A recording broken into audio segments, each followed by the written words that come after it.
மாட்டுங்களுக்கு இருக்கிற ஒரு மிகப்பெரிய ஒரு சவால் எது அப்புட்னா, அந்த கொசு தொல்லைங்க தான். அதாவது கால்நடை வளர்க்குற எல்லாருமே வந்து கேட்குறாங்க. அதாவது எங்க மாட்ல வந்து அதிகப்படியான கொசு, தொல்லை வந்து இருக்குது. அத வந்து நாங்க எப்படி வந்து நாங்க ஸ்டாப் பண்றது? அப்படிங்கிற மாரி மாடு வளர்க்குற எல்லாருமே கேட்குறாங்க. அதாவது நீங்க வந்து அந்த கொசு, தொல்லைய வந்து நீங்க ஃபர்ஸ்ட்டு நீங்க தவிர்க்கணும் அப்புட்னா, நான் சொல்றத நீங்க செய்யலாம். அதாவது ஃபர்ஸ்ட்டு வந்து வேப்பெண்ணெய் எடுத்துக்கங்க. அதுக்கப்புறம் மஞ்சத்தூள், அதுக்கப்புறம் கருவேப்பில, அதுக்கப்புறம் சூடம்.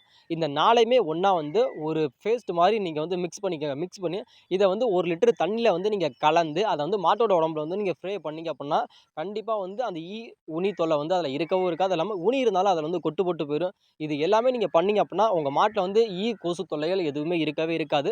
ஃபர்ஸ்ட்டு இதெல்லாம் நம்ம செய்யறதுக்கு முன்னாடி, நம்ம வந்து சுற்றுப்புறத்த வந்து நம்ம சுத்தமா வச்சுக்கிட்டோம் அப்புட்னா, மாடு கட்டுறோம்னா அந்த இடத்த வந்து நம்ம சுத்தமா வச்சுக்கிட்டோம் அப்புட்னா, இந்த கொசு தொல்லைகள் வந்து இருக்கவே இருக்காது. இத பண்றதுக்கு முன்னாடி நம்மளோட சுற்றுப்புறத்த வந்து நம்ம வந்து ஃபர்ஸ்ட்டு நம்ம தூய்மையா வச்சுக்கிறோம்னா, அது நம்ம எந்த அளவுக்கு நம்ம வச்சுக்கிறோமோ, அந்த அளவுக்கு தான் கொசு தொல்லைகள் இருக்காது.